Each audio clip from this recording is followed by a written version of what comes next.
পায়ে হাত দিয়া বলবো, আসেন দুটা জিনিস মনে রাখি, মাথায় রাখি, আমি কিন্তু যাত্রী। দ্বিতীয়, আমার মনের ভিতরে অঙ্কন করি, প্রশ্নটাকে বারবার উত্থাপন করি, দিলটাকে বারবার প্রশ্ন করি, ও মন, তোর প্রস্তুতি কতটুকু?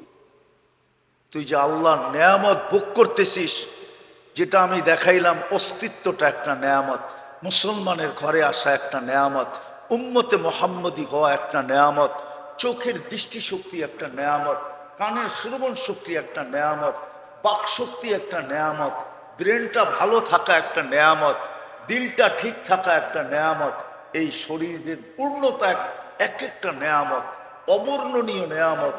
কালকে যে আমার থেকে প্রশ্ন করা হবে, লাতুস আলুন্না আনিন নাঈম, প্রত্যেক নিয়ামতের থেকে প্রশ্ন করা হবে।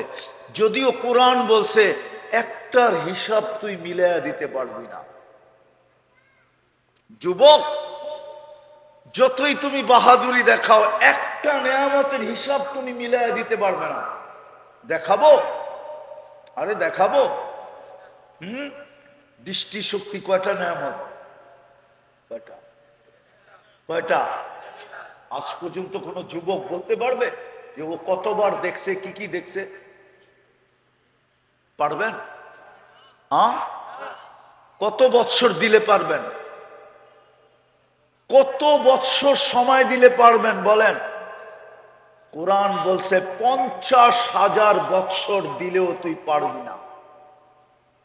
50 আলফা সানা মিম্মা তাউদ্দুন।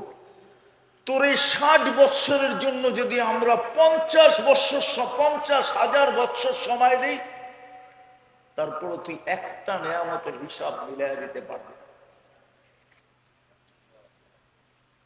কতবার দেখছিস আর কত কি দেখছিস? এক একবার দৃষ্টিতে কয়টা ক্যামেরা জ্বলা ওঠে জানো যুবক? কয়টা? আরে বলো না, কয়টা? তোমার চোখে কয়টা ক্যামেরা? দুইটা? দুই চোখে 26 কোটি ক্যামেরা। 13 কোটি।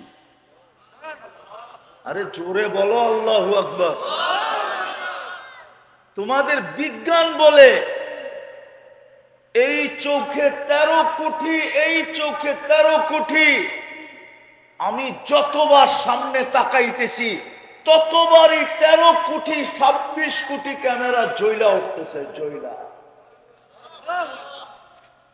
যেমন ফ্লাশ মারে না ছবি তুলতে, আমার প্রত্যেক দৃষ্টিতে 26 কোটি ক্যামেরা ফ্লাশ মারে, ফ্লাশ।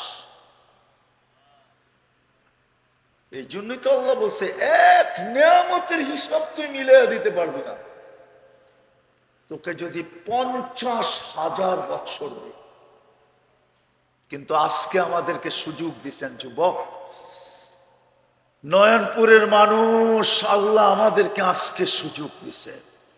কসম খোদা, কারো চক্ষু দিয়া যদি আজকে এই প্রশ্ন চিন্তা করতে যায়, যদি একটু পানি গড়াইল না, মাসির মাথা পরিমাণ যদি চোখের কোনায় উদিত হইল, তো আল্লাহর রসুল বলেন, মুহাম্মদুর রসুল্লাহ বলেন, দুজাহানের বাদশাহ বলেন, সৈয়দুল আউয়ালিন ওয়াল আখিরিন বলেন, ইমামুল মুরসালিন বলেন, হায় হায় হায়, এই চক্ষু জাহান্নামের উপরে হারাম, হারাম, হারাম। শুধু চক্ষু হারাম না, এই শরীরটা হারাম। জাহান্নামে যাওয়া এরকম অসম্ভব, যেরকম দুধ গাভীর থেকে বাহির করার পরে গাভীর স্তনে ঢুকায় দেওয়া যেরকম অসম্ভব, কোনো মেশিন দিয়েও ঢুকায় দেওয়া যাবে না, ঠিক এই চক্ষুওয়ালা জাহান্নামে যাওয়া এরকম অসম্ভব। যদি আজকে চিন্তা করতে চাই, একটু পানি উদিত করতে পারি।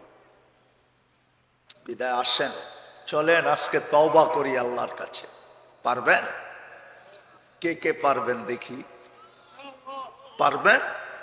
পাক্কা? তাইলে বইলা দেন, আল্লাহ অতীত থেকে তওবা করলাম। বলেন বলেন, আল্লাহ অতীত থেকে তওবা করলাম, আপনি আমাদের তওবা কবুল করেন। আমার যদি মনের থেকে কইরা থাকেন আপনি নিষ্পাপ, কসম। ওয়াস্তাগফিরহু ইন্নাহু কানা তাওয়াবা, আত-তাইবু মিনাজ যামবি কামান লা যামবা লা। আল্লাহ বলে তুই মাপ চাইতে দেরি, আমি তোকে মাপ করতে দেরি করি না। গুনাহ মাফ, নিষ্পাপ আপনি এখন। বাকি আগামীতে নিজের আমলনামায় গুনাহ লেখাবেন কি লেখাবেন না, যুবক তুমি লেখাবে কি লেখাবে না তোমার ইচ্ছার উপরে নির্ভর করে। আমি তোমাকে দুটা জিনিস শিখাই দিয়া যাব, যদি করতে পারো ডেলি, তাহলে আমার বিশ্বাস তোমার আমলনামায় কোনোদিন গুনাহ থাকবে না। না তুমি খুঁজা পাবে, না ফেরেশতা খুঁজা পাবে, কেউ খুঁজা পাবে না তোমার আমলনামায় গুনাহ। পারবেন? আরে পারবেন? পারবা যুবক, পারবা? মনের থেকে কে কে পারবা? কে কে পাক্কা? নামাও। আরেকটা কথা হাত পায়ে হাত দিয়া বলি, ছেড়া দাও। সুস্পষ্ট এটাই, কিয়ামতের দিন তোমার জন্য কেউ কাঁদবে না, কাঁদলে একজনই কাঁদবে। কয়জন? কয়জন? দুনিয়ার যেই কোনো কিতাব তুমি উঠাও আর পড়ো, একজন তোমার জন্য আমার জন্য কাঁদবে, আর কেউ কাঁদবে না। ওনার নাম হইল মুহাম্মাদুর রাসূলুল্লাহ সাল্লাল্লাহু আলাইহি ওয়াসাল্লাম। কোন নবীও কোন উম্মতের জন্য কাঁদবে না, কোন রসুলও কোন উম্মতের জন্য কাঁদবে না, ফেরেশতারাও না। সবাই নিজের জন্য চোখের পানি ঝরাবে আর বলবে নফসি নফসি নফসি। কিন্তু তোমার আমার জন্য একজনে কাঁদবে, একজন শুধু চিৎকার দিবে কিয়ামতের মাঠে, উম্মতি উম্মতি উম্মতি। রাগ হয়ে যায় না, এই মজলিসটা আমি জানি সব শ্রম পেশার মানুষ, একজনও এখানে বাড়িওয়ালা আছে কিনা আমি জানি না, আর একজনও এখানে ফ্যাক্টরির মালিক আছে কিনা আমি জানি না, মনে হয় নাই, ঠিক না? আছে নাকি? সব কি শ্রম পেশার মানুষ। শ্রম দিলে পেটে ভাত, আর শ্রম না দিতে পারলে খালি হাত, ঠিক না? সত্য তো? রাগ হয়ে যাবে? হ্যাঁ, আমি শ্রম পেশার যুবকগুলাকে জিজ্ঞাসা করতে চাই, রাগ হয়ে যাবা? হ্যাঁ, আচ্ছা বলো, নিজের ইচ্ছা মতো মন মতো, মন চায় এরকম ইচ্ছা মতে ব্র্যান্ডের একটা খাওয়া মাসের ভিতরে কয়বার জোটে বলো? একবারও না? রাগ হয়ে গেল? রাগ হয় না, আবার বলবা এটা নিয়ে তো ডায়লগ চলতেছে, ঠিক না? হ্যাঁ, বুঝানোর জন্য বলতেছি। যখন সারা মাসে একবার পছন্দের একটা খাওয়া জুটাইতে পারি না, একটা ব্র্যান্ডের গেঞ্জি পরতে পারি না, একটা ব্র্যান্ডের টি শার্ট পরা যায় না, একটা ব্র্যান্ডের প্যান্ট পরা যায় না, সবারই তো মনে চায় যে একটা আইফোন প্রো ম্যাক্স যদি হইতো, ঠিক না? কি মুস্কি মুস্কি হাসে দেখি, ঠিক না? আইফোনের কথা শুনা, তাও তো জীবনে জুটানো যাবে কিনা জানি না, ঠিক না? হ্যাঁ, সবার হাতে আছে চায়নার খাটারা ফোন, ঠিক না? খাটারা বোঝো? সস্তা ফোন, ঠিক না? তাহলে দুনিয়া তো যদি পছন্দের কিছু না পাইলাম আর প্রস্তুতিও না নিলাম, আখেরা তো যদি হারায় ফেললাম, তাইলে কি আল্লাহর রসুলের চোখের পানি আরো বেড়ে যাবে?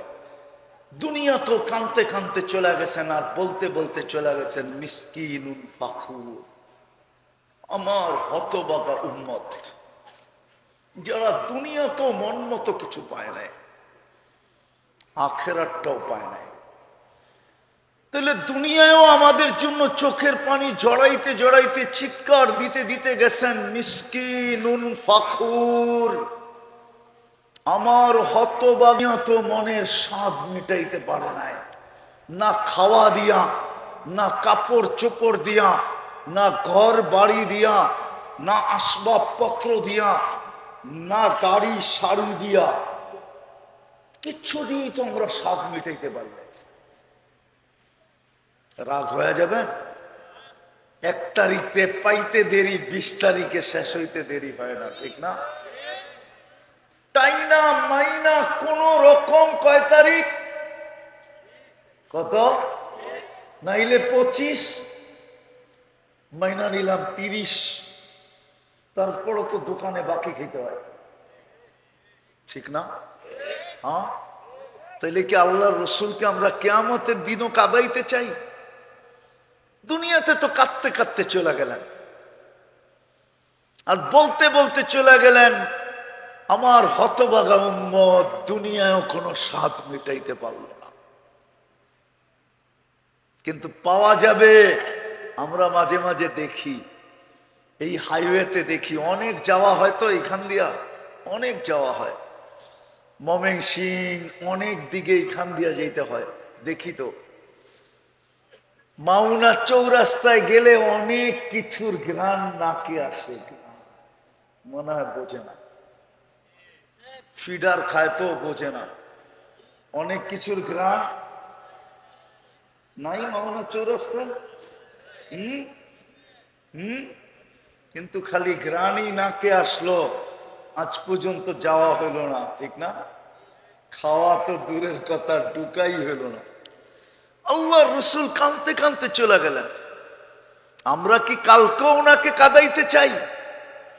হ্যাঁ, কালকেও কি চোখের পানি ঝরাইতে চাই যে আল্লাহ রসুল কালকে বলবে আমাদেরকে হাউজে কাউসারে যাব, আর বলবে সুহকান সুহকান লিমান গাইয়ারা বাদি, সড়ো দূরে সড়ো, তোমরা আমার ইজ্জত রাখো না, তোমরা আমার চোখের পানির মূল্য দাও নাই।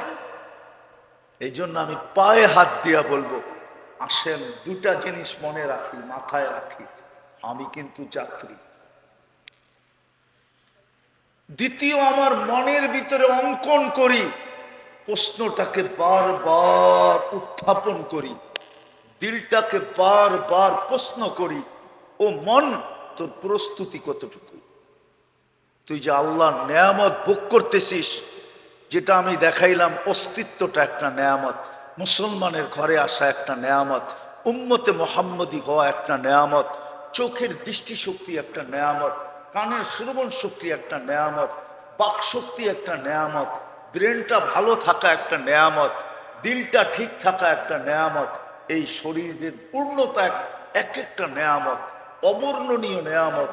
কালকে যে আমার থেকে প্রশ্ন করা হবে, লাতুস আলুন্না আনিন নাঈম, প্রত্যেক নেয়ামতের থেকে প্রশ্ন করা হবে।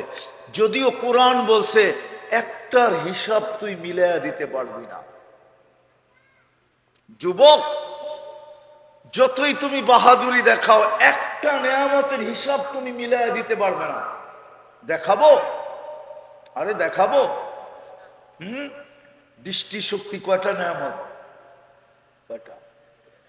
কয়টা? আজ পর্যন্ত কোন যুবক বলতে পারবে যে ও কতবার দেখছে, কি কি দেখছে? পারবেন? কত বৎসর দিলে পারবেন? কত বৎসর সময় দিলে পারবেন বলেন? কোরআন বলছে 50,000 বৎসর দিলেও তুই পারবি না। 50 আলফা সানা মিম্মা তাউদ্দুন। তোর এই 60 বৎসরের জন্য যদি আমরা 50,000 বৎসর সময় দিই, তারপরে তুই একটা নেয়ামতের হিসাব মিলাই দিতে পারবি। কতবার দেখছিস আর কত কি দেখছিস?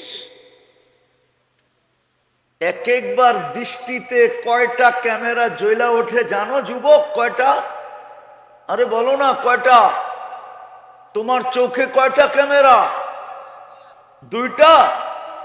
দুই চোখে 26 কোটি ক্যামেরা। 13 13 26 কোটি। আরে জোরে বলো আল্লাহু আকবার।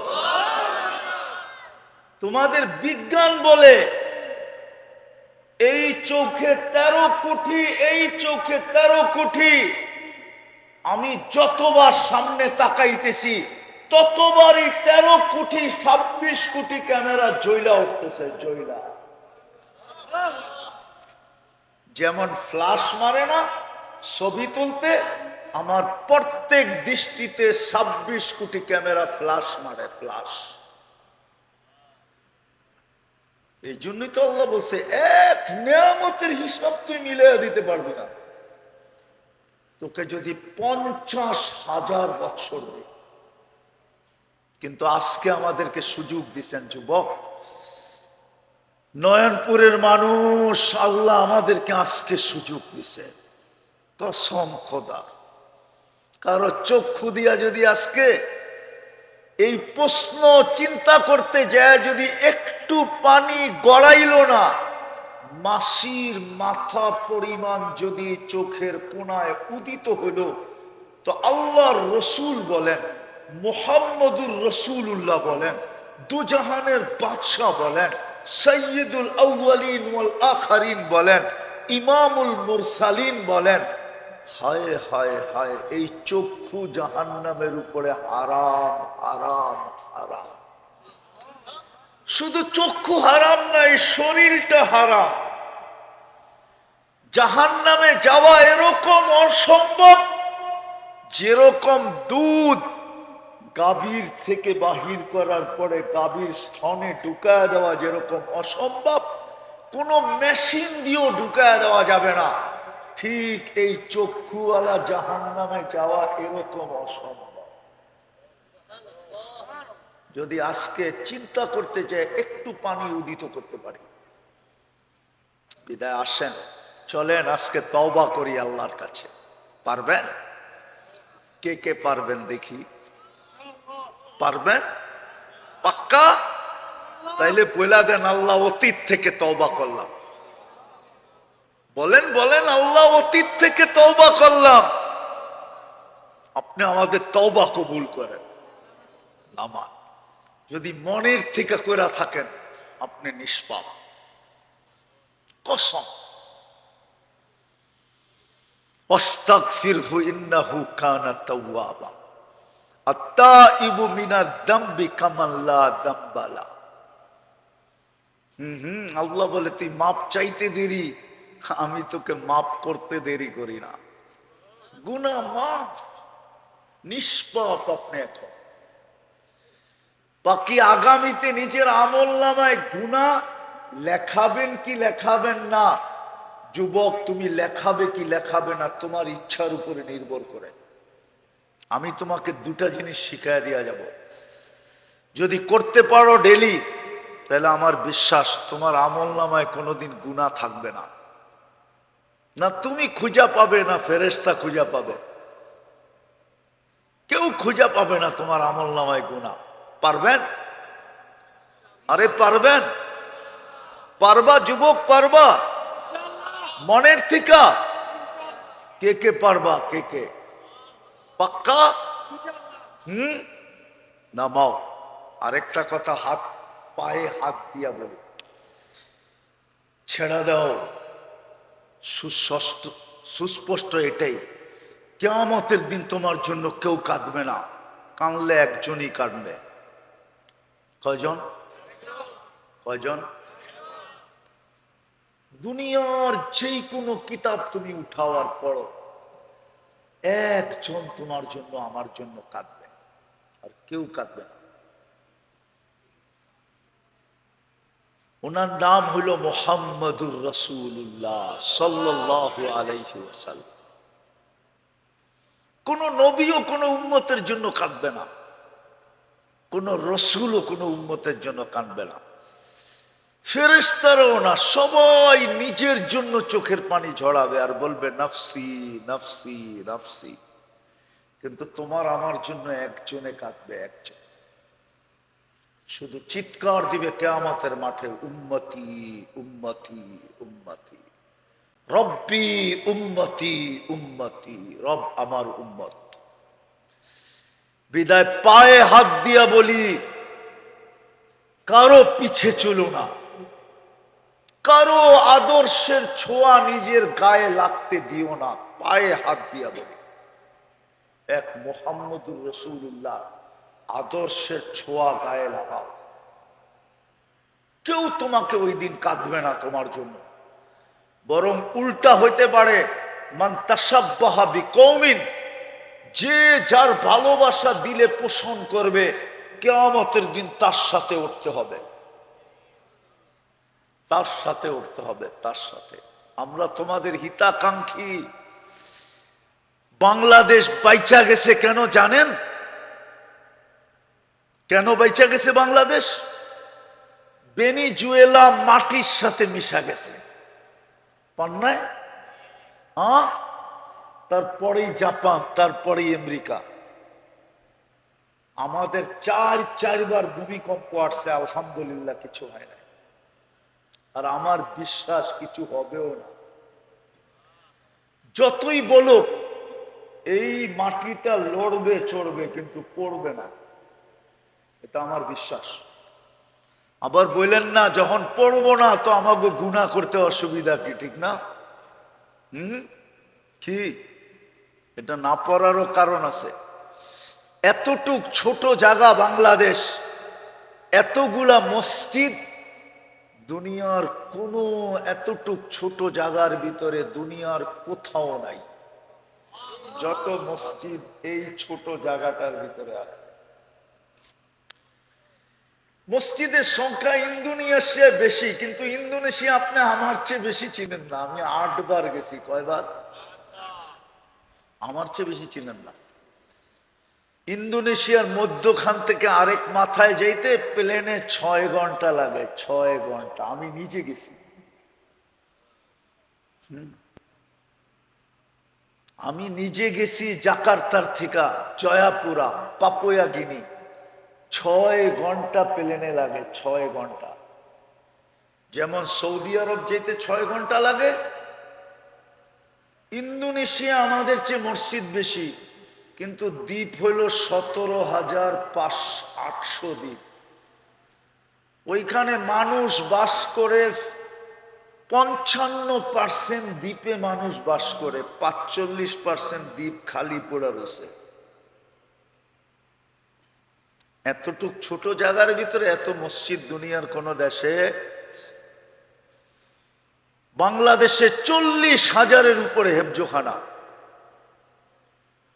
এতটুক ছোট জায়গার ভিতরে এত হেফজোখানা দুনিয়ার কোন দেশে। বাংলাদেশে হাজার হাজার মাদ্রাসা। এতটুক ছোট জায়গার ভিতরে এত মাদ্রাসা দুনিয়ার কোন দেশে নাই। আবার এটা অতিরঞ্জিত হয়ে যাবে কিনা জানি না। সারা দুনিয়ার হাফেজ যদি জমা করা হয় তো বাংলাদেশের হাফেজ মনে হয় আমার কাছে পার্সেন্টেজে বেশি হবে। অর্ধেকই হয়ে যায় কিনা আল্লাহ জানে, এত হাফেজ বাংলাদেশে। যার কারণে এই দেশটা লড়ে চড়ে পড়ে বারবার ভূমিকম্প আসতেছে, সতর্ক করতেছে। মেলে আপনি দেখেন এইখানেও মাদ্রাসা 250 ছাত্র। কত? হেফজোখানায় কয়জন? এখানে ছাত্র 100। উঠে কয়টায়? ফজর হওয়ারও 1 ঘন্টা আগে উঠে। উঠা কি করে জানেন? এই 40,000 হেফজোখানার ছেলেরা কি করে? আগে লাল সবুজের চাদরটাকে সুরক্ষার চাদর দিয়া ডাকে, আধ্যাত্মিক এক সুরক্ষার চাদর দিয়া ডাকে। কালকেও আমি যুক্তি দিছিলাম এক সোসাইটিতে। যুক্তি আমার এটা ছিল যে বাংলাদেশের বড় মাত্রায় ভূমিকম্প যতগুলা এই পর্যন্ত আসছে সবগুলা শেষ রাত্রে। কি কি কি কেন? আল্লাহ বলে 40,000 হেফজোখানার ছেলেরা বাংলাদেশের লাল সবুজের পরিধিটাকে আধ্যাত্মিক চাদর দিয়া ঢাকার পরে তোমরা যাইও, তখন ধাক্কাইতেই পারবা, ফালাইতে পারবা না। শুধু এই জন্যই দেশটা বেঁচে আছে, সত্য। এই জন্য বলছিলাম দুটা কাম আমি দেখাইতে চাইতেছি, পারবেন? আরে পারবেন? পাক্কা? তাইলে আমি বলতে পারবো আপনার আমল নামায় কোনো গুনাহ হবে, কিন্তু গুনাহ থাকবে না। ফেরেশতা পর্যন্ত হাকুরা তাকায়া থাকবে যে গুনাই তো নাই, এটা হলো তো হলো কি করে। দুটা কাম ডেলি পারবেন? বলবো আজকের থেকে নামাজ কোনো মতেই ছাড়বো না, ওয়াদা পাক্কা।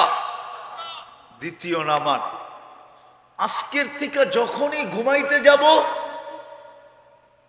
বেশি কিছু করতে হবে না, শুধু আল্লাহর কাছে হাত উঠায়া মাপ চায়া তারপরে ঘুমাবো। শুধু বাংলায় বললেই হবে যে আল্লাহ আমি মাপ চায়া ঘুমাইলাম। পারবেন না এতটুকু বলতে? কি বলবেন? আল্লাহ আমি মাপ চায়া, আল্লাহ আমি মাপ চায়া। যদি মনে না থাকে তাইলে একটু লেখা টানায়া দেন যেখানে আপনি ঘুমাবেন, যে আজ থেকে আমি আল্লাহর কাছে মাপ চায়া ঘুমাবো।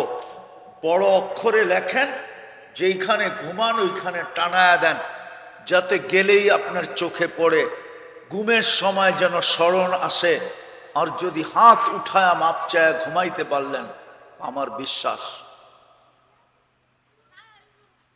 বিশ্বাস এটা যদি পরীক্ষামূলক কোনো বিধর্মীয় করে, তা আমার বিশ্বাস বেশি দিন যাবে না, আল্লাহ ওকে ইসলামের চাদরের নিচে নিয়ে আসবে। আমার কাছে প্রমাণ আছে, প্রমাণ। পরীক্ষামূলক করতে যায় ইসলামে চলে আসছে। পারবেন এই দুটা কাজ করতে? হ্যাঁ, কে কে ওয়াদা? নামান উঠাউঠি করবেন না। মাদ্রাসার পক্ষ থেকে আপনাদের কাছে চাদর যাবে, রুমাল।